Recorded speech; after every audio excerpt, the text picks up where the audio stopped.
Now to Capitol Hill, and the clock is ticking toward that midnight deadline to fund the government. Senate Democrats voting with Republicans to clear the way now for the final passage of the government funding bill, but a full Senate vote still needed before its final passage. Senate Minority Leader Chuck Schumer defending his decision to side with Republicans, saying it was the very best way to minimize the harm to the American people. He says a shutdown would have allowed Trump's Department of Government Efficiency, or DOGE, to, quote, shift into overdrive for maximum destruction. Schumer's decision sparking infighting and fracturing within the Democratic Party. New York Representative Alexandria Ocasio-Cortez calling Schumer's decision, quote, a tremendous mistake. So for more on this, I want to bring in now Democratic Representative Sydney Kamlager-Dove of California. Representative, thanks so much for taking the time. I appreciate it. What do you make of today's vote on Capitol Hill, the Dems joining Republicans to avoid a shutdown? What do you think about that decision?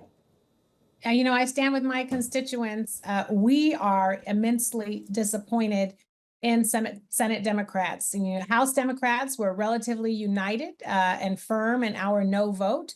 And this was the one card that Senate Democrats had to play, and they folded. Well, as you point out, the Republicans seem very unified behind the president. Democrats appear to be fractured, fighting amongst each other, at least in some corners of the party. Minnesota Governor Tim Walz just headlined a town hall in Des Moines saying, quote, I would argue that Democratic officials should hear the primal scream that's coming from America. He goes on to say, quote, this is wrong, and there's nothing conservative about an unelected South African Nepo baby firing people at the VA. What would you say the voice is of the Democratic Party right now, and what do you think about what Tim Walz said? Well, he must be reading a lot of my tweets. I will say, I will say that House Democrats are scrappy and are willing to stay in the fight.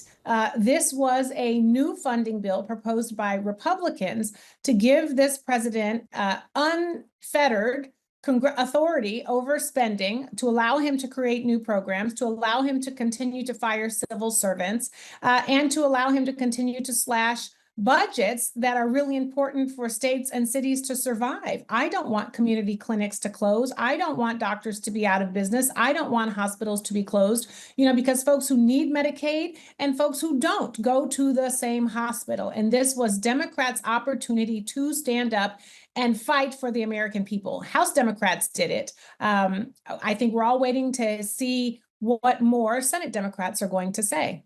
So on DOGE, what are you hearing from your constituents, and what are you and other Democratic lawmakers doing to ensure that this agency is acting within the law? First, is there something you can do? And if so, what are you doing?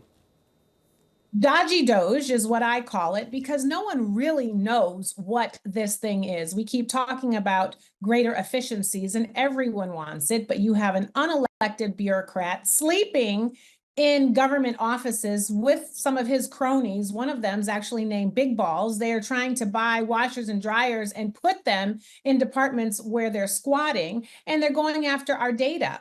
Democrats have been fighting this in the courts. We have won more lawsuits than we've lost because there is no transparency with DOGE. And in fact, this DOGE experiment has been costing us more money than it's been saving. All right, Congresswoman Sydney Kamlager-Dove of California. Congresswoman, thanks for taking the time to speak with us. Do appreciate it.